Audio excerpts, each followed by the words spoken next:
2025. Mesdames, Messieurs, bonsoir. Merci d'être là ce soir encore pour cet autre numéro de votre émission Entre Copines sur Spectrum Télévision. Le choix d'un partenaire est une décision déterminante qui peut avoir un impact significatif dans notre vie. Il est donc plus qu'important de choisir le bon. S'il est vrai que la notion de bon partenaire est relative, il n'en demeure pas moins qu'il y a des traits de caractère qu'on aimerait tous et toutes trouver chez notre partenaire. Ce soir, avec mes copines, on va en parler. Merci de rester avec nous.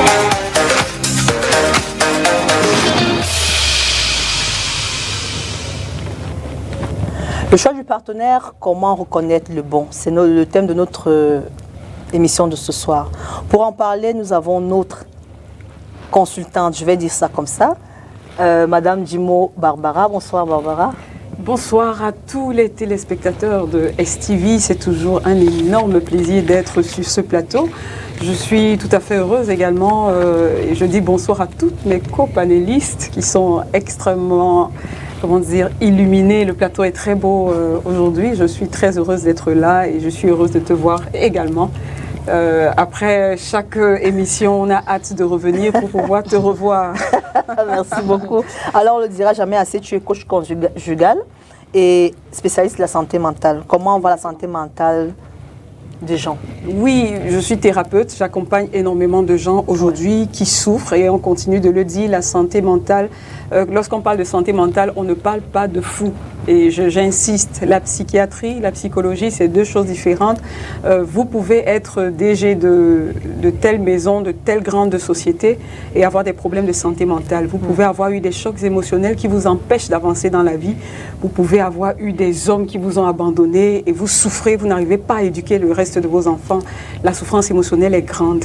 On peut avoir eu de l'injustice, on devient dur et fermé. Donc il faut savoir que vous devez entretenir vos émotions, votre santé émotionnelle est aussi importante que votre santé physique. Ne dit-on pas qu'un corps sain, un esprit sain dans un corps sain. Il faut avoir un esprit sain pour pouvoir aller le plus loin possible. On va dire que la santé mentale, c'est une affaire de tout le monde. Tout le monde, les petits comme les grands. Merci d'être là. Alors, tout juste à ma droite, j'ai Madame Eposé Kwedi Ingrid. Bonsoir Ingrid. Bonsoir. Ça fait longtemps que tu n'as pas été sur notre plateau? Oui, ça fait longtemps. La dernière fois, on a fait une émission sur les familles recomposées. Oui, c'était magnifique. C'était très magnifique. Comment vas-tu depuis le temps? Ah, ça va très bien. Dieu veille. Très bien. Et il y a beaucoup de nouveaux, mais bon, ça va très bien. Très, très bien. Alors, tu es restauratrice. Oui. Et je suis obligée de trahir le secret. Je suis obligée de le dire. Elle va se marier bientôt. Est-ce qu'on peut applaudir? je te souhaite que ça se passe bien. Merci beaucoup. Merci d'être venue. Merci à toi. Alors, tout juste à côté de moi, j'ai Madame Marie-Apollinaire Ombeokol. Bonsoir, Marie-Apollinaire. Bonsoir, Amine. Comment vas-tu? Très bien, merci. Habituée du plateau de Entre Copines. Oui, on peut dire. Hein? Alors, tu es entrepreneur. Tu vas nous rappeler dans quoi est-ce que tu fais exactement? Oui, Marie-Apollinaire a une entreprise qui fait dans le placement du personnel. Ça veut dire je recrute, je forme et je place dans les entreprises. Et je fais aussi le recyclage dans les entreprises. Le recyclage du personnel dans les entreprises. Un peu comme les formations, oui. Un additif aux formations. Très bien. Merci aussi d'être là. Merci. Barbara l'a dit, le plateau est très coloré ce soir. Alors, Barbara, je vais commencer avec toi. Est-ce que tu penses qu'il est possible de trouver un partenaire qui nous sied? Je pense que ça, c'est le cœur de notre émission de ce soir. Est-ce qu'il est possible de trouver? Oui, je vais tout de suite à l'entame dire oui, on peut trouver le partenaire qui nous sied. Mais avant de trouver le partenaire qui nous sied, il faut un certain nombre de préalables. Il faut savoir, et j'espère qu'on va savoir ça à la fin de cette émission, c'est quoi le partenaire qui nous sied? Qu'est-ce que je recherche? Qu'est-ce que la personne recherche? Est-ce que je suis totalement équilibrée en prenant la décision que je prends d'être avec cette personne-là? Qu'est-ce qui me pousse dans cette relation-là? Il y a beaucoup de personnes qui estiment qu'ils ont des partenaires qui sied bien, mais qui sont violentés, qui sont abusés dans leur foyer. Il y en a qui estiment qu'ils ne peuvent pas laisser cette personne et tout le monde se rend bien compte que c'est un mariage difficile, mais la personne est là et insiste et estime qu'elle est heureuse. Et il y en a qui rentrent dans la dépression, mais qui vont vous dire non, c'est comme ça qu'il est, c'est juste trouver des excuses. Je l'aime. Je l'aime et, Voilà. et je ne peux pas. Donc oui, on peut trouver un partenaire qui nous sied, mais il faut déjà savoir qu'est-ce que je cherche. Quels sont les motifs qui m'amènent là-dedans, dans cette relation-là? Est-ce que je suis là pour de bons motifs? Quelqu'un qui est fou, je prends quelqu'un qui est fou, mais littéralement qui ne s'habille pas et qui marche dans la rue, qui voit une autre folle, peut s'attacher à la folle. La personne ça peut très bien aller entre tous les deux, entre eux. Maintenant, il faut bien savoir qu'est-ce que je recherche. Dès qu'on a répondu à ça, on peut mieux mettre le puzzle et ça peut mieux matcher. Alors, on y revient. Alors, toi, Cassie, dis-moi, qu'est-ce qui t'a attiré chez ton futur mari? Ah, ça... En fait, déjà, je dois noter quelque chose, c'est que je sortais d'une relation qui était un peu ambiguë. Et comme elle a si bien dit, la sœur, il y avait tellement de situations qui n'allaient pas. Et j'avais besoin à ce moment d'être seule. Mais je dirais que Dieu sait comment et au moment en fait, qu'il a programmé sa chose. Quand je rencontre mon partenaire, j'avais besoin de stabilité. J'avais besoin de quelqu'un qui va me comprendre, quelqu'un qui va vraiment m'appuyer et qui va m'encourager. Beaucoup plus, c'est même ça, qui va m'encourager dans ce que je fais, dans mes projets. Et j'ai trouvé en lui ce partenaire-là parce qu'il était constamment à mes côtés. Il était au point où mon entourage, en fait, témoignait même de sa présence. Mais attends, ta personne, il doit rentrer peut-être à 22 heures de travail et tout. Il vient venir te chercher aux répétitions, par exemple, de musique. Vous devez rentrer à la maison. Donc, c'était quelqu'un qui m'accompagnait dans mes décisions. Et quelqu'un qui connaissait aussi me recadrer parce que j'en avais aussi besoin. Parce que le bon partenaire aussi est quelqu'un qui est capable de te recadrer. Même quand tu fais mal, te dit attends, stop ici, je pense que tu... Donc il avait cet équilibre en fait. Et... Est-ce que tu as regardé aux critères physiques? Parce que beaucoup de femmes aujourd'hui, elles s'attachent sur le physique. Non, il n'est pas grand, non, il n'est pas beau, non, il n'a pas il n'a pas la barbe. Est-ce que tu as regardé à ça quand même? Particulièrement, non. Parce qu'avant lui, j'avais rencontré... Avant lui, il y avait tellement de personnes. Et après lui, il y aura tellement de personnes qui ont des beautés à couper le souffle. Mais je dis une chose, quand tu veux avoir une stabilité, ce n'est pas la première des choses. Parce que comme je disais tout à l'heure, la beauté, c'est 1,25%, mais on épouse le cœur, on épouse les principes, on épouse le caractère. J'ai aimé en fait sa vision, j'ai aimé l'homme qu'il était, j'ai aimé en fait... à un moment donné, je me suis même retrouvée en train d'aimer ses défauts parce que c'est tout ça qui fait en fait le mélange de cet homme-là, les qualités et les défauts. Alors, comment s'appelle votre futur mari? Il s'appelle Monsieur Nola Matigna. Ah, monsieur, il faut regarder ça. Hein. Une femme qui parle aussi bien de son futur mari, c'est agréable à entendre.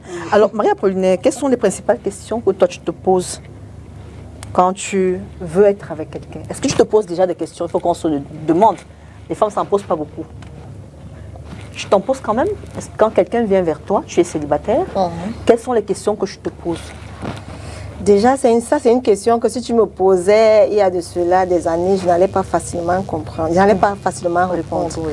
Mais aujourd'hui, je réponds parce que je suis déjà prête, je sais ce que je veux et j'ai déjà mis toutes les pièces qu'il faut pour pouvoir entrer dans mon paradis avec le partenaire dont j'ai besoin. Donc pour moi, le partenaire de mes rêves, c'est celui-là qui est d'abord... Comme on a dit tout à l'heure, le physique n'est pas trop important. C'est d'abord le moral, sa façon de réfléchir. Est-ce qu'il va épouser la même vision que la mienne? Parce que lorsque nous allons nous retrouver, il va falloir que nous ayons une même vision. Donc, à mon niveau, quand je dis tout à l'heure, je suis prête parce que j'ai essayé de m'écarter, de divorcer des comportements qui pourront nuire à mon partenaire. Voilà. Quoi d'autre, au-delà d'épouser la vision, quand tu as un homme en face de toi, qu'est-ce que tu te demandes? Est-ce qu'il qu'est-ce que tu aimerais qu'il t'apporte? Et quelle est la question que je te pose par rapport à ce que tu aimerais qu'il t'apporte? En dehors de la vision, la même vision, est-ce que tu n'as pas besoin de stabilité? Est-ce que tu n'as pas besoin Bon, moi déjà, avant la stabilité, j'aimerais d'abord que la personne soit vraiment spirituellement assise. Parce que lorsqu'on est spirituellement assis, autant pour moi, il y a certains comportements qu'on ne peut pas poser. Donc, la première échange que j'ai avec celui qui vient vers moi, lorsque je me rends compte qu'il a la crainte de Dieu, le reste, je pense qu'ensemble, nous pouvons vraiment avancer. Là-bas, c'est la crainte de Dieu. D'abord, la crainte de Dieu. Parce que la crainte de Dieu est la clé de tout. Et au commencement de la sagesse. Dis la parole. La clé. Oui, Barbara, tu réagis à ça, mais oui, je réagis tu vas réagir à ça et en plus tu vas demander, est-ce que je te pose la question, est-ce que les femmes se posent véritablement les bonnes questions? Ça, déjà, je voulais réagir, c'est une très belle question, je voudrais réagir à ça en disant que je connais beaucoup de personnes, moi, les clients que j'ai, il y a beaucoup de personnes qui sont allées en mariage en se disant j'ai juste besoin que la personne soit spirituelle et c'est tout. Et le reste, on le fera. Il faut qu'il y ait une compatibilité. Les femmes se posent souvent des questions qui ne sont pas des questions adaptées en fait. Essentielles. Elles vont se poser des questions, elles ont le besoin de la femme, allons-y depuis le départ, le besoin de la femme est intérieur. Oui. Elle a besoin d'une satisfaction à l'intérieur. C'est pour ça que quelqu'un peut être tout moche, il n'est pas beau physiquement, mais il colle quelque chose, il colle une case dont la femme a besoin. Il touche à ses émotions. Il touche à quelque chose à l'intérieur. Vous allez voir que la femme va finir par s'attacher à cette personne et le trouver tellement beau. Pourquoi? Parce que le premier besoin est intérieur. C'est-à-dire on a besoin d'un bonheur et pour la femme, elle a besoin de la sécurité. Et la sécurité, c'est l'une des premières choses que la femme cherche. C'est une sécurité à la fois émotionnelle. Il faut que je puisse être rassurée émotionnellement, que je puisse m'adosser sur toi, que tu puisses être là pour moi. La sécurité émotionnelle est essentielle dans la recherche, voilà. Et il faut qu'il y ait également une sécurité sur le plan matériel qui permette que, ce soit quelqu'un qui se batte et qui vous prenne en charge. Parce que la femme, même inconsciemment, elle a un besoin de sécurité. Et je vais expliquer aussi une autre chose. Lorsque l'homme vient chercher une femme, c'est tellement symbolique ce qui se passe. Le papa enlève sa main, prend sa fille, il transfère sa responsabilité absolument à cette fille, à cet homme par rapport à sa fille. Qu'est-ce qui se passe? La fille dépendait de son papa. Qu'est-ce que son papa apportait à cette fille? Il lui apportait une sécurité, il lui apportait beaucoup d'amour. Il couvrait cette personne et cet enfant pouvait s'adosser sur cette personne-là, s'adosser sur son papa, les papas qui sont normaux, je vais dire ça responsables, comme ça, les responsables, etc. Mais sans doute, c'est-à-dire que la relation entre la fille et le père est tellement particulière que quand il donne sa fille, généralement c'est avec un pincement de cœur et on s'attend à ce que ce transfert de responsabilité-là se concrétise au quotidien avec le partenaire. Oui, absolument. Et elle, en quittant son père, elle s'attend à retrouver ses bras qui l'entouraient, à retrouver cette sécurité émotionnelle, affective, ce sentiment d'appartenance. Elle a besoin de se sentir être la priorité aux yeux de cette personne-là. Elle a ses besoins intérieurs, mais qu'elle-même, elle ne sait pas. Et ça fait que quand aujourd'hui la société nous amène sur le terrain des besoins physiques, des choses physiques, non, je veux la voiture, je veux le physique, il faut qu'il soit grand de taille, 2 mètres et tout ça. Les femmes ne se rendent pas compte qu'en suivant ces critères-là, il y a quelque chose qui ne sera pas résolu en elles. Donc, elles se posent, oui, souvent de mauvaises questions parce qu'elles regardent avec l'environnement d'aujourd'hui, le train, on nous dit, mais qu'est-ce qu'il faut si ta personne n'a pas... Je connais une femme qui a dit à une autre femme, je ne suis pas responsable si tu as épousé quelqu'un de pauvre. C'est ça. Et ça m'avait tellement choquée. La dame qui vivait bien dans son foyer a abandonné le foyer. Elle a vidé la maison, elle est partie en espérant chercher quelqu'un de mieux, puisque sa copine lui avait dit, je ne suis pas responsable si tu as épousé un pauvre. Malheureusement pour elle, le monsieur qu'elle a laissé est devenu... Mais au fond, ce qu'elles cherchaient, ce que les femmes cherchent inconsciemment, c'est la sécurité. C'est ce qu'elles avaient auprès de leur papa, qu'elles recherchent en leur mari. Cette sécurité, cet enveloppement-là, cette façon d'être rassurée quand on est en difficulté, cette façon d'être portée quand on en a besoin. Elle le disait si bien avec son mari. Elle a retrouvé une sécurité. C'est à la fois un père, un ami, mais elle cherche quelque chose d'intérieur et qui va se manifester maintenant. Voilà, le physique et autres, ça peut s'améliorer. Alors ça, c'est des femmes normales, des femmes réfléchies, des femmes responsables. Avec cette société qui est devenue superficielle, matérialiste, est-ce que tu penses, toi, qu'aujourd'hui, les femmes s'attardent encore à ce qui vient de l'intérieur, avec le phénomène des réseaux sociaux, le phénomène du proving et du montring, comme on appelle ça? Est-ce que tu penses que ces critères sont encore importants pour les femmes aujourd'hui? Et pour toi, quels sont les critères essentiels quand même qu'une femme, pas toi, je ne parle pas forcément de toi, mais je dis une femme, quels sont les critères essentiels qu'elle doit regarder quand elle fait le choix de son partenaire? En fait, déjà, est-ce que c'est possible de trouver...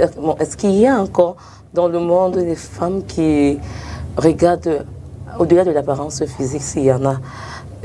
Mais non, peut-être c'est une minorité, mais il y en a. Parce que particulièrement pour moi, quand j'ai senti que j'ai besoin d'être stable, en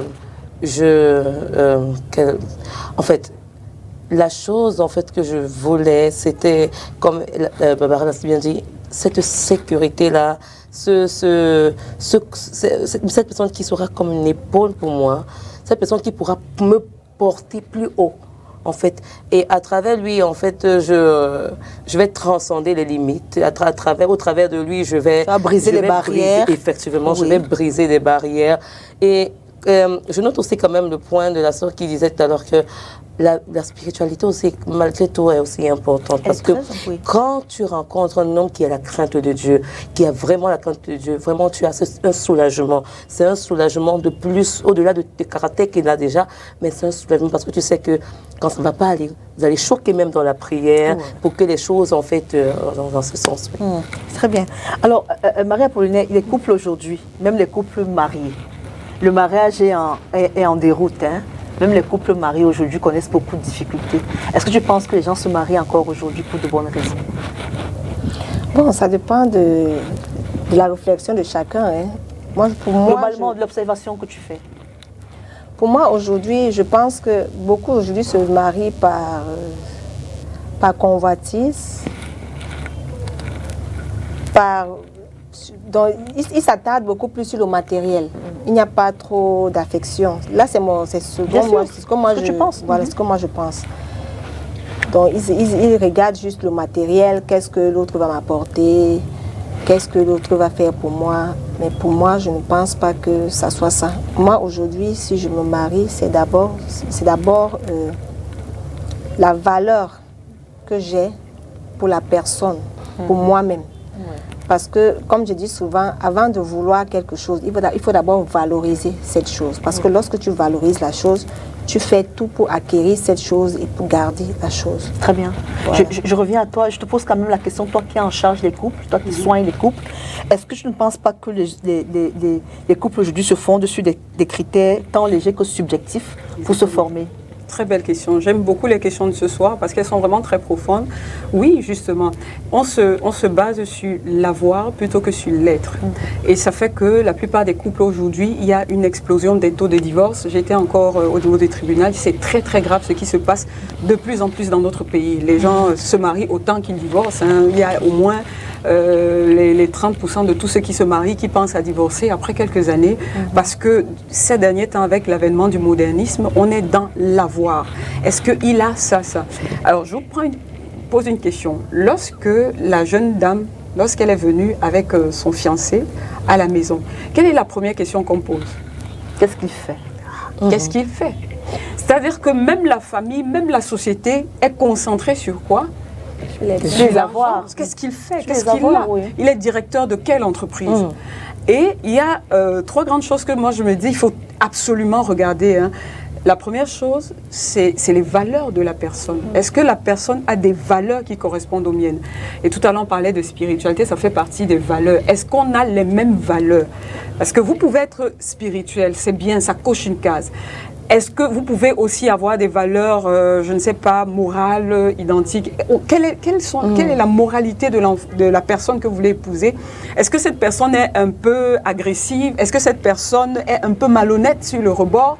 Quelle est la moralité de la personne vers laquelle vous partez? Et après avoir regardé cette mentalité, cette moralité-là, est-ce que la personne est un battant? Ou la femme, est-ce que c'est quelqu'un qui en a envie? Est-ce que c'est quelqu'un qui a ces valeurs que je cherche, qui va pouvoir porter une famille? C'est-à-dire que quand on est amoureux, on oublie tout. On est juste concentré sur, quand je la vois... Sur les papillons qui sont dans le ventre. Mais je t'assure, Emine, au-delà des papillons, c'est maintenant, est-ce que tu as vu sa bosse? Excusez-moi de dire ça comme ça. Oui, c'est ça, mais le mariage est tellement plus profond que la bosse. Yeah. Oui, mais les gens restent dans une superficialité. Quand on est dedans, on ne voit même plus la bosse. On ne voit plus la bosse parce que quand il y a déjà des problèmes, quand tu te rends compte que la personne est mal élevée et que la personne repousse toute ta famille et que la personne bavade dehors dans tout le quartier tout le temps et qu'on vient te dire ben, ton homme a des dettes partout et qu'on menace de mettre l'autre en prison à chaque fois, l'amour, toute la passion qu'il y avait s'étiole. Progressivement, ça disparaît et puis on finit par se dire mais je suis où et je suis avec qui? Et l'une des dernières choses qui est importante à trouver, chères mesdames et messieurs qui nous écoutez, chère madame, regardez également si la personne est spirituellement libre. Très bien. C'est-à-dire que ils sont des gens qui sont occupés spirituellement, qui ont des maris, très occupés spirituellement. Il y a des personnes qui ont des habitants, des personnes qui ont des animaux de compagnie. On va s'arrêter dessus. Voilà. Très occupés spirituellement. Oui, et il faut pouvoir regarder également cet élément-là. Est-ce que moi, je suis d'accord à avoir quelqu'un d'occupé spirituellement? Dans ce cas, on va parler de connexion. Voilà. Est-ce que vous êtes connecté? C'est bien cela? C'est ça, exactement. Il faut savoir... Est-ce qu'on est connecté dans ce sens? Vous pouvez être connecté dans ce sens, mais n'oubliez jamais, le plus vous avez de points en commun, le mieux quand même c'est. C'est-à-dire que les différences vont vous aider, parce qu'il faut toujours qu'il y ait des différences quand même, mais il faut qu'il y ait votre socle de valeurs soit quand même commun, que vous ayez quand même beaucoup de valeurs en commun, même si après, j'aime la nuit, tu aimes le jour, ça ne dérange pas, je me couche à 2h, tu te couches à 23h, mais au moins on a des valeurs. J'aime la famille. J'aime les enfants. Je veux pouvoir accoucher. Je veux vivre au Cameroun. Toi, tu veux vivre au Canada. Il y a des choses à étudier avant. Il n'y a pas que de regarder le physique de la personne, à regarder à se vanter avec la personne. Il y a quelqu'un qui me disait, oh, il faut les femmes brunes, hein, parce que c'est beau. Hein. Mais il a épousé une femme brune. Après, il a beaucoup souffert dans son mariage. Et quand il partait, personne ne lui a demandé. Il est parti. Est-ce qu'il avait oublié que ce n'est pas un problème de brun ou de pas brun, mais c'est un problème de valeur de la personne. Très bien. Ça m'amène à te poser une question sur la compatibilité, parce que c'est important. Il faut toujours se demander, est-ce que je suis compatible avec la personne? Alors, à quel moment, ou bien comment tu as su que tu étais compatible avec ton chéri, ton futur mari? Ok. C'est une question qui est très bonne. Au début, je vais être un peu véridique, il y a eu quelques tiraillements qui nous ont éprouvés, qui ont mis notre relation à due épreuve. Et ça m'a permis en fait de voir plus clair. Parce que, comme je souligne ce qu'on disait tout à l'heure, c'est que on est souvent habitué à épouser les gens par rivalité, par concurrence, Et quand ces secousses ont commencé, je me suis reposée, je me suis demandé, attends, j'avance ou je recule? Et je me suis rendu compte qu'il y avait cette compatibilité. Au niveau des valeurs, déjà, on parle le même langage. C'est très important. On parle le même langage, que ce soit dans la foi, on parle le même langage, que ce soit même musicalement, pas parce qu'il m'accompagne, on parle le même langage. Maintenant, lui, il fait, exemple, il aime quelqu'un qui aime le sport, on va dire ça comme ça et tout. Moi, j'aime pas forcément le sport, mais je l'encourage dans ce côté. Il y a tellement de ressemblance, le point commun, oui, un commun. Que après, je me suis dit bon, au-delà des troubles, au-delà de tout ça, non, on parle, pour globaliser tout, on parle vraiment le même langage. Je vois que je peux avancer avec lui. Je vois que je me sens compatible. Je vois qu'on est en connexion parfaite. Donc, je peux continuer avec lui. Très bien. Alors, Apollinaire, est-ce que tu penses qu'un partenaire peut dissimuler quand même des traits de caractère à l'autre pendant que vous cheminez? Est-ce qu'il est possible que... Les gens disent souvent que je ne savais pas qu'il était comme ça. Est-ce que je pense que quelqu'un peut dissimuler des traits de caractère qui ne te convenaient pas? Oui, oui, il peut bien dissimuler. Tu as eu l'expérience de quelqu'un qui a dissimulé des traits de caractère? Oui, oui, j'ai eu l'expérience. Bon, il faut être vraiment vigilant pour détecter cela très rapidement. Est-ce que ce n'est pas l'amour qui a aveuglé? Parce que quand on ne voit pas aussi, c'est peut-être parce qu'il y avait beaucoup trop d'amour qui a fait que... Je vais dire, il y a l'amour et la naïveté. Oui. Oui, il y a l'amour et la naïveté. Ok. Mais aujourd'hui, là, lorsque quelqu'un dissimule, je vais rapidement redétecter. Parce que j'ai déjà... Bref, comme j'ai dit tout à l'heure, j'ai déjà travaillé tout de mon côté, que ce soit sur le plan comportemental, tout. Oui. Donc, tu as mûri, tu as gagné en maturité. Oui, j'ai beaucoup gagné. Barbara, je reviens quand même sur cette histoire de dissimuler. Je suis obligée de parler de ça parce que les couples aujourd'hui, je suis obligée de le dire aussi, on est obligé de le dire aussi, les couples souffrent beaucoup. Il y en a qui ont le courage de se faire accompagner, il y en a qui continuent à le dissimuler. Est-ce que tu penses qu'il y a beaucoup de ça dans les couples, des gens qui ont caché des traits de caractère qui aujourd'hui les rattrapent dans le couple? Oui, il y en a qui ont caché, mais pour 80% de cas, il y a des signaux qui n'ont pas été vus. C'est-à-dire qu'il y a quand même, lorsque je voudrais recommander les fiançailles entre 6 mois et 2 ans. Des gens font souvent des fiançailles très rapides. On s'est rencontrés 1 mois et on décide de se marier le mois qui suit. C'est que l'amour est trop, non? Non, l'amour, je vais vous expliquer un peu le coup de foudre. Parce qu'en fait, c'est le coup de foudre qui est différent de l'amour. Okay. Le coup de foudre, c'est que en quelqu'un qui est en face, je vois quelque chose qui parle à mon subconscient. Ça peut être un papa qui m'a manqué, ça peut être quelque chose qui m'a manqué. Il y a un caractère qui épouse quelque chose qui vient de mon subconscient. Quand je vois la personne, je suis emballée. Mais le coup de foudre, il est, comme on le dit, temporaire. C'est comme alors, il vient et il repart. Et on peut surfer dessus pour bâtir quelque chose. Mais on ne peut pas se limiter au coup de foudre en disant on se marie parce qu'il y a eu ça. Il y a eu ça, c'est vrai, mais on creuse après. Très bien. On revient sur les traits de caractère qu'on peut avoir cachés. Exactement. On creuse après, justement. Et pour revenir sur les traits de caractère, là, c'est très important de savoir, il y a beaucoup de personnes qui cachent. Il y a beaucoup de personnes qui cachent et certaines personnes, comme je le disais, qui ne voient pas les premiers signaux. Oui. On parlait tout à l'heure de quelqu'un qui se fait gifler, par exemple, à l'entame de votre relation. Vous êtes encore dans les fiançailles et puis il te dit non, mais écoute, là vraiment, c'est que j'avais trop, j'étais trop fatiguée, j'étais épuisée. Mais ce signal-là, on décide d'avancer. Pourquoi? Parce qu'on a la pression familiale. Ah, tu as 40 ans, tu n'es pas marié. Et on se dit, ah, il ne faut pas que je laisse celui-là. Et à cause de cette pression familiale, on fait fi des signaux qu'on commence à voir. Et on voit cette personne qui a soutiré, vous êtes allé en réunion familiale, il a soutiré un billet de 10 000. Vous avez vu cette personne qui est votre fiancé soutirer et vous dites non, je vais lui parler.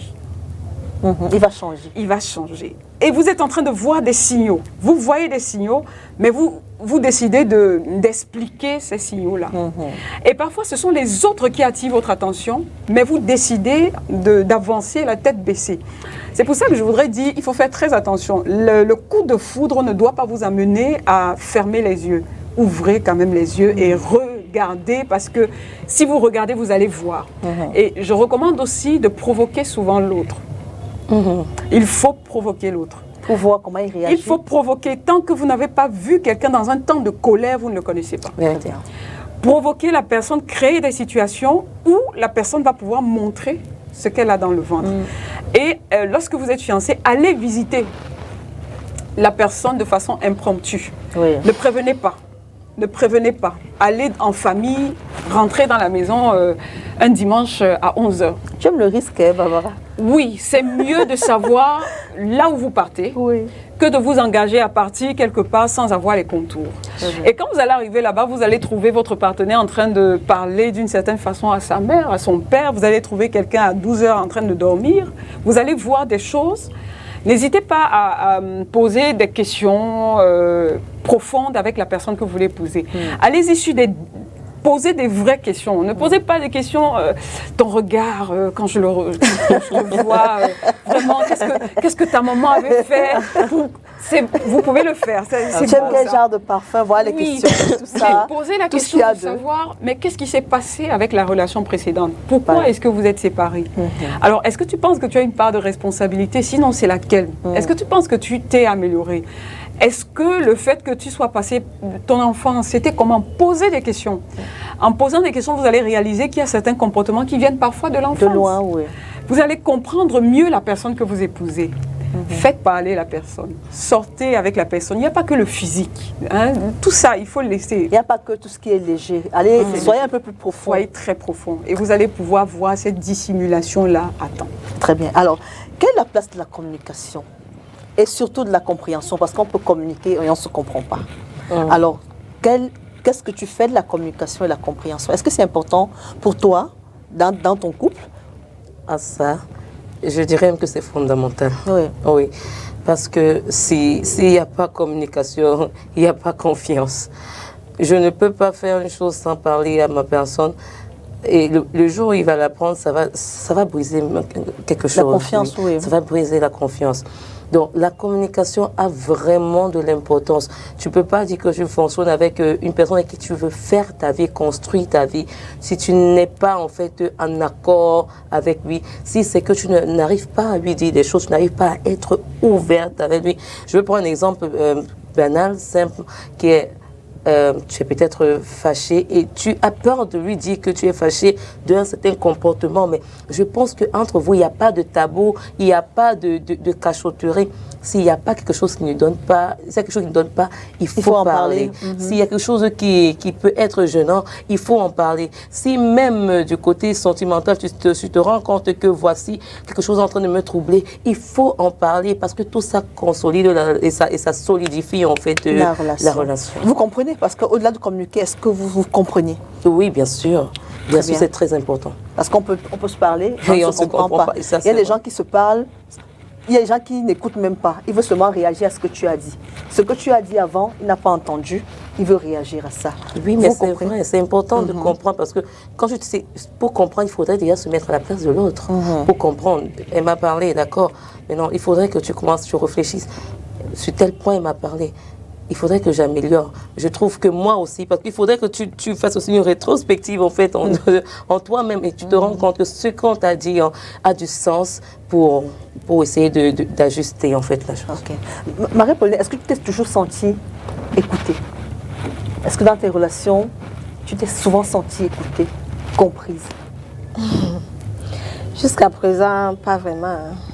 Est-ce que tu as toujours su exprimer ce que tu veux? Parce qu'il y a ça le problème aussi. On n'exprime pas suffisamment ce qu'on veut. On se dit que l'autre va comprendre à demi-mot. Pour moi, jusqu'à présent, je n'ai pas encore trouvé quelqu'un qui me laisse m'exprimer, aller au bout de mes pensées.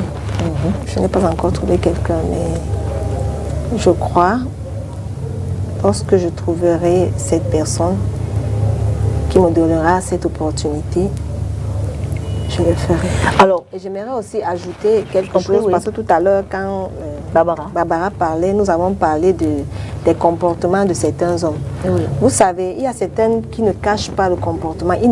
Peut-être ils n'ont même pas ce comportement. Mais c'est lorsqu'ils rencontrent peut-être un partenaire qui les pousse à sortir ce comportement qu'ils se comportent comme ça. Oui, ça veut dire ça leur charge ou bien ça leur décharge? Je veux dire que tu les défends ou bien tu... Non, je n'ai pas dit que je les défends. Non, j'ai posé une question. Non, parce que je veux qu'on comprenne. Je les défends. Tu vois, je pense que je dis là, ça a sa place. Très bien. Parce qu'il y a des personnes, ils viennent, tu les vois vraiment, ils sont bien. Mais après, là, lorsqu'ils font la rencontre de quelqu'un, parce que vous savez, l'éducation, ils ne sont pas éduqués dans une même famille. Chacun a été éduqué de sa manière. Oui. Donc maintenant, lorsqu'ils viennent se tamponner, l'autre arrive, il a vraiment tous les critères, tous les caractères dont on a besoin. Mais l'adversaire, maintenant, lorsqu'il pose les actes, c'est ça qui fait en sorte que l'esprit maléfique qui en lui ressort. Donc, je pense qu'il faut aussi travailler. Non, il faut travailler aussi. Maman, tu veux réagir à ça? Oui, c'est pas ça. Non, mais moi, je voulais juste te dire, le mariage, c'est pas deux adversaires. Parce qu'elle a dit. En fait, l'adversaire, c'est ça. C'est une façon de parler. Ça place. C'est normal d'avoir cette opinion. Hein. Je riais parce que c'est même pas propre à Apollinaire, Marie-Apollinaire. C'est juste que plusieurs personnes dans le foyer ont souvent tendance à se voir comme des opposants. Si vous êtes des opposants, ça va pas se faire. Ça ne va pas se faire parce que chacun va essayer de commander, l'autre va essayer d'assujettir, l'autre va essayer de se défendre, de montrer que c'est tel. Et puis, Si vous vous mettez comme des partenaires, ça va être mieux. C'est-à-dire que depuis la base, depuis l'entame, il faut bien mettre votre relation. Le début de la relation est capital pour la suite. Si vous êtes... Je me rappelle, il y a une personne qui me disait « Mais je viens à la maison, ma femme me dit ceci, elle me dit que tu vas voir, et comment ça va faire? Moi, je vais lui montrer. » À partir de ce jour-là, ils ont perdu leur mariage. Ils sont devenus 2 adversaires dans la maison pendant des années. Et quand j'ai causé avec l'épouse pour essayer de comprendre là où ça avait, je dis que non, machin, parce que en fait, elle s'était mise en opposition. C'était un ganou qui s'était réveillé en la femme. Et l'homme aussi a voulu dire que mais c'est moi qui suis. Ils étaient des opposants. Il faut vraiment savoir qu'on est des partenaires. Quand on est des partenaires, quand il y a un problème, comme ce que vous avez eu, on se met ensemble pour résoudre le problème. Mais quand on est des opposants, on se regarde face à face et on se donne des coups de poing. Ça ne sert à rien de donner le coup de poing à son partenaire. Et tout à l'heure aussi, il y a des choses qui ne sauront pas être justifiées. Certes, on peut être poussé de part et d'autre. Par exemple, moi je suis anti-violence. Un homme qui bat sa femme, par exemple, il ne faudrait pas qu'il dise que oui, ma femme, si tu vois que ça ne va pas avec ta femme, tu te sépares. Vraiment, tu te sépares. Commencer à devenir un bourreau, par exemple, en disant que oui, c'est elle qui m'a poussé. Vous avez le choix. Vous êtes 2 adultes, vous êtes des partenaires. Asseyez-vous comme des personnes adultes. Maintenant, s'il y a d'autres contours, vous pouvez impliquer qui vous voulez, la famille ou l'État ou la justice. Mais tant que vous êtes ensemble, comportez-vous comme des adultes responsables. Personne n'est l'animal de personne. Donc, même si on vous pousse à des extrêmes, il y a des vices, il y a comment on dit ça, il y a des endroits où il ne faut pas arriver. Il ne faut pas arriver parce que si vous tolérez ça demain, en disant que oui, peut-être c'est moi qui ai poussé cette personne, vous risquez très vite d'être une femme abusée et battue malgré que vous soyez remise. Donc il y a quand même des limites. Il y aura toujours un cadre qu'il faut mettre, malgré le fait qu'on puisse se pousser l'un l'autre. Il y a des débordements qu'il ne faut pas, où il ne faut pas arriver. Il faut des bases claires en fait. Oui, il faut des bases claires dès le début. Très bien. Dès le début. Alors, nous avons invité d'autres personnes au débat. On va revenir. Nous avons invité d'autres personnes au débat et on leur a demandé quels sont les critères qu'ils veulent retrouver chez un bon partenaire. On les écoute et on revient juste derrière.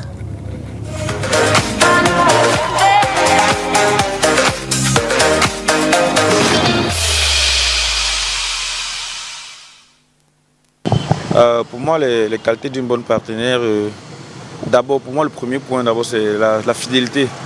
Ton partenaire doit être fidèle parce que si tu as une partenaire qui n'est pas fidèle, vraiment, vous n'allez pas aller loin. Bon partenaire, c'est celle qui prend soin de toi, celle qui t'écoute, celle qui te respecte. Donc sur ce sujet, voilà un peu ce que je pense. Pour moi, un bon partenaire, c'est déjà quelqu'un à qui on peut faire confiance, entièrement confiance, et sur qui on peut compter. Donc il peut être là pendant les mauvais et les bons moments. C'est surtout ça le plus important. Parce que dans la vie, il n'y a pas que les bons moments, il y a les mauvais et les bons moments. Donc c'est celui sur qui on peut compter même pendant les moments difficiles. Maintenant, chacun, dans un couple par exemple, chacun a son rôle à jouer, que ce soit la femme ou l'homme. Chacun a son rôle que chacun connaît qu'il doit jouer. Mais le plus important, c'est la confiance qu'on fait l'un à l'autre et surtout le fait qu'on sache qu'on peut compter sur l'un ou l'autre. L'homme idéal, c'est pouvoir respecter sa femme. Tout ce qu'elle peut conseiller. Un mari respectueux.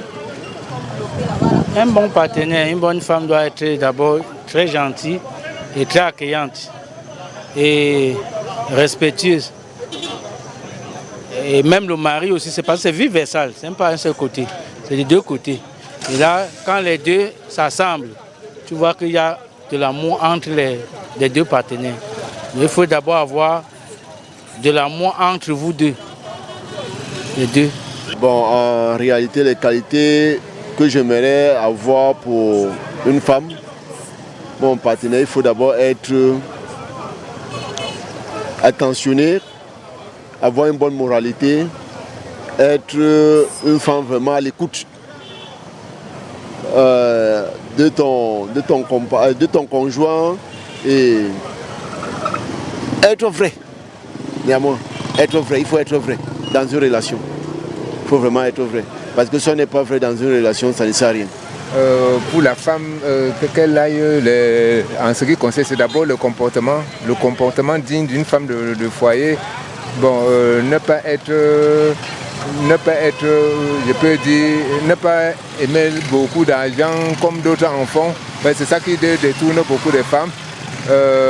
Et les mauvais compagnons, une femme qui est stable, responsable, voilà, je pense que c'est ça que ça m'amène vers une femme docile. Donc une femme qui est responsable, elle tient compte de son foyer, bon, elle aime ses enfants, bon, elle ne suit pas la vie de dehors et ainsi de suite. Bon, c'est ça ce qui m'amène à aimer une femme docile.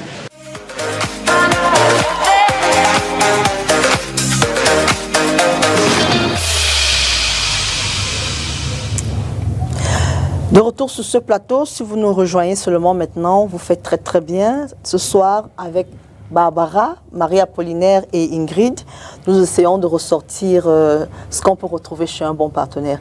Alors Marie-Apollinaire, il se trouve qu'on n'a pas bien compris ce que tu étais en train de dire tout à l'heure. Est-ce que tu peux clairement nous expliquer de quoi est-ce que tu parles? Ce que je voulais par là dire, c'est quoi? C'est qu'avant d'attendre le bon côté du partenaire, est-ce que toi-même, tu es déjà prête? Est-ce que tu remplis tout ce dont tu es en train d'attendre de ton partenaire? Alors, ça nous permet de tomber sur notre deuxième partie. Alors, Barbara, penses-tu que les femmes savent véritablement ce qu'elles attendent de l'autre? Est-ce que ce n'est pas aussi un problème? Beaucoup de femmes célibataires disent « j'attends le bon ». J'attends le bon, je n'ai pas encore trouvé le bon. Mais est-ce que tu penses vraiment qu'elles savent ce qu'elles attendent? Quand elles disent le bon, est-ce que tu penses qu'elles savent ce que c'est que le bon? Non. Je pense que beaucoup. Il y a des gens comme elle, Marie-Apollinaire, elle le disait tout à l'heure, elle a fait un travail sur elle. Et avec le temps, elle sait maintenant ce qu'elle veut. Elle veut quelqu'un, moi je l'ai écouté, quelqu'un qui va lui donner la sécurité émotionnelle, ça c'est sûr, mais qui va être quelqu'un aussi qui va partager sa spiritualité. Elle sait ce qu'elle veut aujourd'hui. Et c'est très loin des avoirs. Mais beaucoup de femmes ne le savent pas.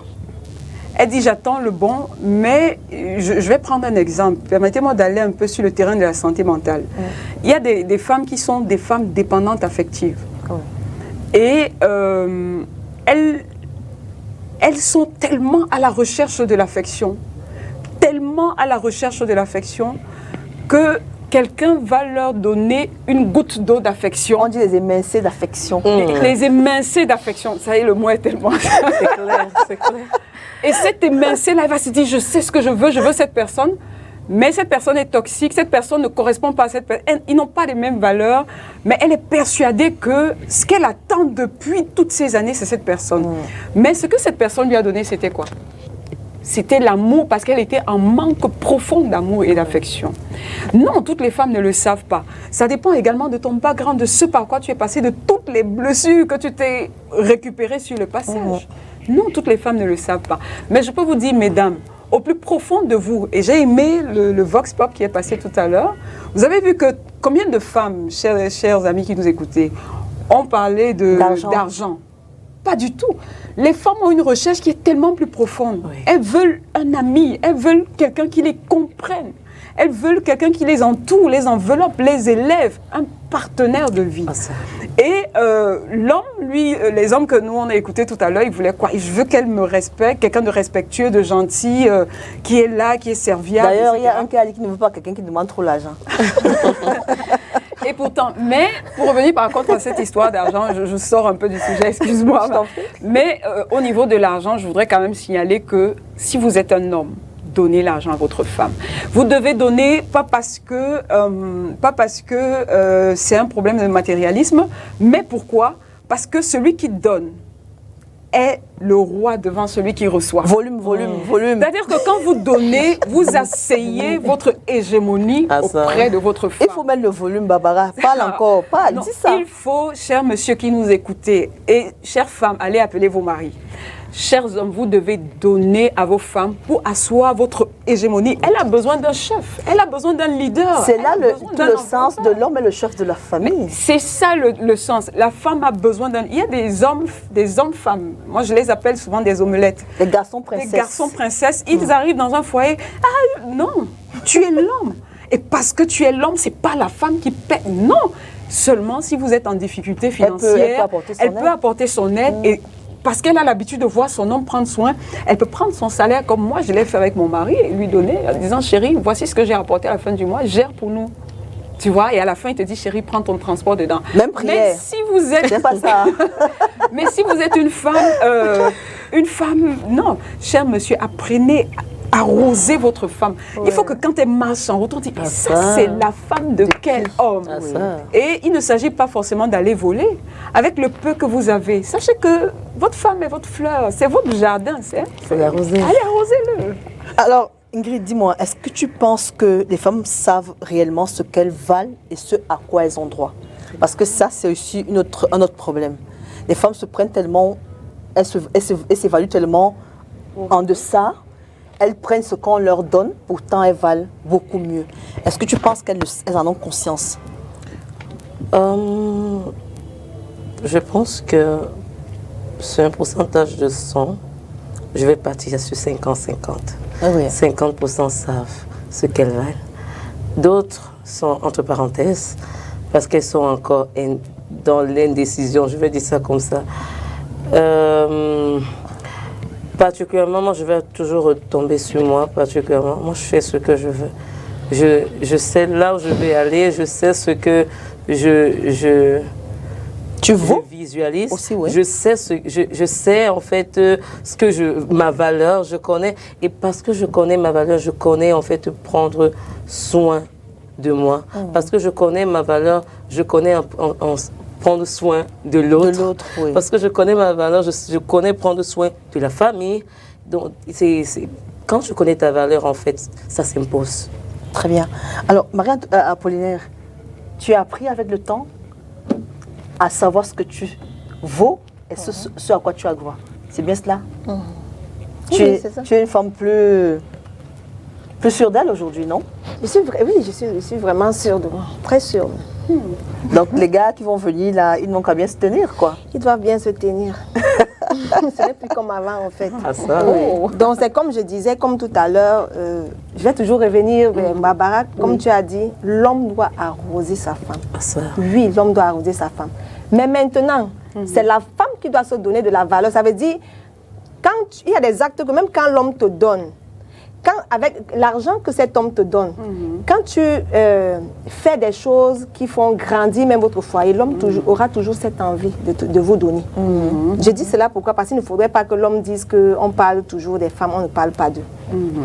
Donc vraiment, il faut que la femme comprenne qu'avant que l'homme ne te donne, que tu te donnes vraiment cette valeur, que tu sois comme la mère qui va bien gérer cette qu'elle doit mériter ce qu'elle reçoit en fait. Voilà, tu dois mériter. C'est bien cela? Barbara. L'amour ne se mérite pas quand on choisit d'aimer, on aime. Mais par contre, je suis d'accord aussi avec ce qu'elle dit, parce qu'on a vraiment tendance également à attendre des autres. Mais par contre, la question que tu as posée là, je voudrais dire, il faut se soigner, il faut savoir qui on est avant d'entrer en ménage, parce que quand on entre en ménage avec une béquille, on peut ressortir de là complètement brisé. Avec deux béquilles. Il faut savoir quelle est votre valeur. Il y a des choses que vous allez tolérer parce que vous ne savez pas votre valeur et qui ne sont pas tolérables sur le plan humain. Je connais beaucoup de femmes qui ont perdu leur vie. Tu as embrayé sur ma question d'après. Est-ce qu'il n'y a pas des choses que les gens acceptent, ils ferment les yeux sur les choses importantes parce qu'ils veulent préserver parce que des unions. Mais préserver des unions, il y en a aussi, il y a beaucoup trop de dépendants affectifs. Il y a beaucoup qui sont là, même pas pour... Ils préservent l'union parce qu'ils sont ils ont une blessure de l'abandon et ils n'aiment pas être seuls. Ils ont tellement peur d'être seuls qu'ils ne peuvent pas imaginer non seulement le regard de la société, non seulement... Moi, j'encourage pas la séparation. Je suis quelqu'un, on se bat avec votre mariage jusqu'au bout. C'est vraiment quand il n'y a plus de possibilités qu'on peut tomber dans le divorce et autres.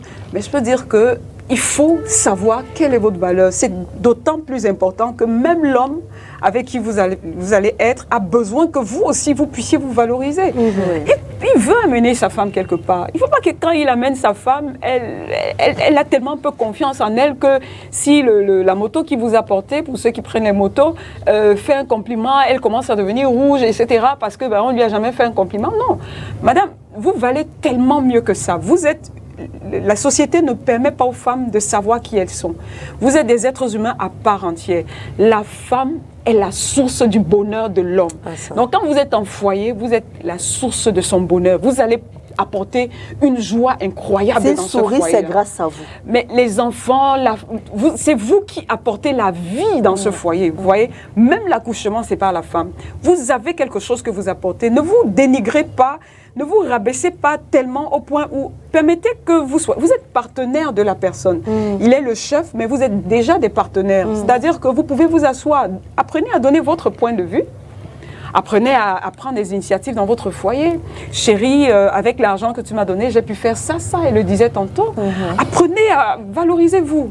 Et puis faites-vous belle, prenez soin de vous. Je dis, prenez-vous au sérieux, mesdames. Ne laissez pas votre mari regarder dehors et se dire waouh, non. Même s'il regarde dehors, qu'il sache que dedans, il y a du bon. Oui, il y a du bon aussi, parce que c'est vrai que dehors, il y aura toujours quelqu'un de plus beau. Mais ce que je veux dire, c'est que madame, vous êtes tout. Vous avez tout. Et on l'a vu avec plusieurs personnes. Il y a des personnes, quand vous les voyez, vous ne donnez pas 100 francs. Mais dès qu'elles ont un peu d'argent, ou alors dès qu'elles sont prises en charge, ou elles se sentent aimées, mais il y a une transformation. On a une personne là actuellement sur les réseaux sociaux qui a pris une dame chez les Pygmées. Vous avez vu cette dame? Bon, après l'histoire derrière, je ne sais pas. Je ne suis pas rentrée dans cette histoire, mais j'ai vu la transformation de cette jeune dame. Elle est rayonnante. Quand on prend les deux modèles, c'est le jour et la nuit. C'est pour dire que vous pouvez faire de cette... madame, vous avez les capacités, vous avez tout en vous pour devenir la belle personne que vous imaginez dans votre tête. Oui. Très bien. Alors, Marie-Apolline, est-ce que je pense qu'il est important aussi, quand on veut se mettre en couple, de montrer à l'autre comment on veut qu'il nous aime? Bien sûr. Parce qu'il y a des gens qui vous aiment, mais ça ne vous convient pas. Ils ne vous aiment pas comme vous aimeriez qu'ils le... que ce soit. Alors, est-ce que c'est important de montrer à l'autre comment on veut être aimé? Il est important de montrer, mais avant d'arriver à ce niveau, je vais toujours revenir sur ce que tu es en train de dire. Il faut valoriser d'abord la relation. Donc, avant que la relation n'en arrive, que tu vois d'abord l'importance, la valeur de cette relation. Oui. Et lorsque tu auras déjà, comment dirais-je, tu as fait asseoir la relation. Voilà, avant de faire asseoir la relation, avant que ça ne vienne, toi-même d'abord tu dois donner cette valeur. Parce que lorsque tu donnes la valeur, tu fais tout pour que même lorsque la personne est là, tu mets tous les dés à ton avantage pour que la personne doit t'aimer. Vous comprenez un peu? Pour que la personne puisse te donner son amour. Et tu dois aussi valoriser cette personne, parce que c'est de là où tout va. Lorsque tu donnes la valeur à quelqu'un, la personne aussi te redonne la valeur. Très bien. C'est comme le mariage. Si peut-être tu veux te marier, c'est toi qui construis ton paradis, ce n'est pas celui qui vient qui construit ton paradis. Ça veut dire que tu mets tout ton potentiel de ton côté. Si tu sais que tu as des comportements, que tu sais que tu faisais, ça ne plaisait pas peut-être à tes relations précédentes, tu as appris de ces relations, non? Donc tu dois divorcer de ces caractères et maintenant te lancer dans le futur. Alors, très bien. Cassie, le temps nous tient à la gorge. Est-ce qu'il est possible de reconnaître des signes d'amour et de l'engagement? Comment toi, tu as su que ce monsieur qui est venu me trouver avec mes 2 enfants veut vraiment aller avec moi et je peux m'engager vis-à-vis de lui? Quand il est venu, la première des choses, pour moi, c'est encore clair comme de l'eau de rose. Quand il est arrivé, il m'a dit, toi, je vais t'épouser. Parce que, en moi, il avait trouvé en fait que cette personne à qui il peut parler, il peut facilement s'ouvrir. Oui. Et ce qui m'a plu, en fait, c'est de voir, en fait, ce côté de lui où il est ouvert. Et ce qui m'a même encore... qui m'a amené à répondre favorablement, c'est parce que j'ai vu qu'il avait le souci de moi. Oui. Il avait vraiment le souci de moi. Il était vraiment à mes côtés. Il te portait. Il me portait. En fait, je vais dire ça comment je me suis sentie reine. Je me suis sentie... Quand je regardais mes relations passées et que je regardais cette nouvelle relation, il m'a dit un jour, ne me cache pas. Je ne veux pas être cachée. Je veux Et il a embrassé mes enfants comme si c'était les siens. Il va ajouter la dot. Donc c'est dans ça, il a tellement embrassé mes enfants comme si c'était les siens. Aujourd'hui, quand vous les voyez ma chance, vous ne pouvez pas imaginer que ce n'est pas lui le géniteur de ses enfants. Parce que c'est pas... Ma fille et lui, elle s'est fait la différence entre son père et son papa. Elle les a donné un nom. Lui, c'est papa, l'autre, c'est papounet. Donc, elle sait comment les différencier. Et quand elle parle de lui à l'école, on sait que quand on le voit, on sait que voilà le papa. Donc, c'est l'une des choses qui m'a gagné, ce côté-là. Il m'a dit, ne me cache pas et je voudrais que tes enfants soient les miens. Donc c'était tellement c'est important pour une femme qui a déjà des enfants qu'ils soient dans cette affection là, qu'ils aiment en fait qu'ils se sentent aimés de par le partenaire de la femme. Donc c'est l'un des signes majeurs que j'ai. Marie-Apolline, nous deux on doit dire même prier. Tu vois un peu, non? On est les deux célibataires, nous deux on doit dire même prier. Donc en dehors de ça, il y avait la prière et c'est quelqu'un avec qui vraiment, je vais dire, je te salue pour ça. Il choque dans la prière. Même quand ça ne va pas, c'est quelqu'un qui sait te dire ça va aller. Même quand tu ne vois pas que même quand tu vois que ça ne va pas, il dit ça va aller. Et c'est quelqu'un qui a ce moteur en fait de waouh. Il me booste, même quand je vois que il y a pas de solution. Il me booste. Hermine, quand elle s'exprime, tu sens qu'elle était déjà prête. Très bien. Alors, on a terminé, Barbara, en 2 mots. Quelles sont les erreurs à ne pas commettre, les pièges à éviter dans le choix du partenaire? La première chose qu'il faut éviter, c'est épouser quelqu'un pour l'avoir. Il faut épouser quelqu'un pour l'être. La deuxième chose qu'il faut savoir, c'est qu'il faut que vous soyez guéri. Il faut que vous soyez retrouvés, comme on l'a dit tout le long de l'émission, pour pouvoir trouver quelqu'un. Sinon, vous allez le voir avec les yeux, soit de l'offense, soit des maladies, soit de la souffrance. Il faut que vous travaillez sur vous-même pour être assez équilibré pour faire ce choix. Et la troisième chose que je vais dire, c'est il faut savoir comment vous recevez l'amour. Je reçois l'amour comment? Et je donne l'amour comment? Travaillez sur les langages d'amour, regardez ce qui fait plaisir à votre partenaire, regardez ce qui vous fait plaisir, parce qu'à un moment, la vie va vous emporter et il faut pouvoir parler consciemment l'amour par rapport à son partenaire, par rapport à la personne qu'on veut épouser, etc., ou qu'on a épousé. Et là, ça va ressusciter l'amour au quotidien. Ça va être un jardin qui va fleurir encore et encore. Et par-dessus tout, il faut quelqu'un qui prie, comme il disait. Mais je veux dire, il faut quelqu'un qui soit tout de même engagé dans la spiritualité. Soyez vous-même engagé dans la spiritualité. Je veux dire qui prie. Engagé dans la spiritualité, pour moi, ça ne veut rien dire. Quelqu'un qui prie, parce que c'est la base. Oui. Enfin, on va nous dire que tout le monde a sa façon de prier, mais prier. Il faut aimer Dieu, en fait. Très bien. Alors, mesdames, merci beaucoup.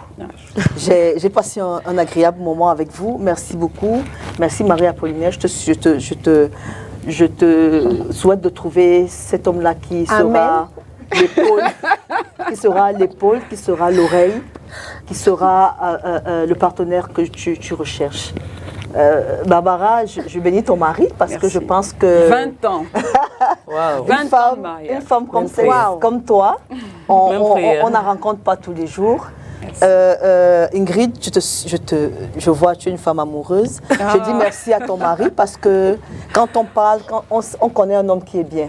Homme qui est bon, quand tu vois, tu sais. Le témoignage qu'on reçoit là, c'est un monsieur qui a su conquérir le cœur de Barbara. D'Ingrid, pardon, d'Ingrid. Je te souhaite un bon mariage. Merci. Si tu m'invites, je vais venir. Non, tu seras invitée. Tu serais invitée. Et nous, on te souhaite. Et nous, qu'est-ce qu'on lui souhaite? Non, c'est moi qui souhaite ici. Non, on te souhaite que du bonheur. Que du bonheur. Chers amis téléspectateurs, j'arrache la parole pour dire, s'il vous plaît, c'est un cœur à prendre. Elle est agréable. Elle vit de façon magnifique. Elle est hyper sympathique. Chaque fois qu'on vient sur le plateau, c'est juste un amour. Regardez, appelez sur STV. Ils sont situés à quoi? Vous pouvez venir en bas. Chaque samedi, là, elle sera là. C'est fini. Au revoir et on se retrouve pour une autre édition. Super, adieu. Bye bye.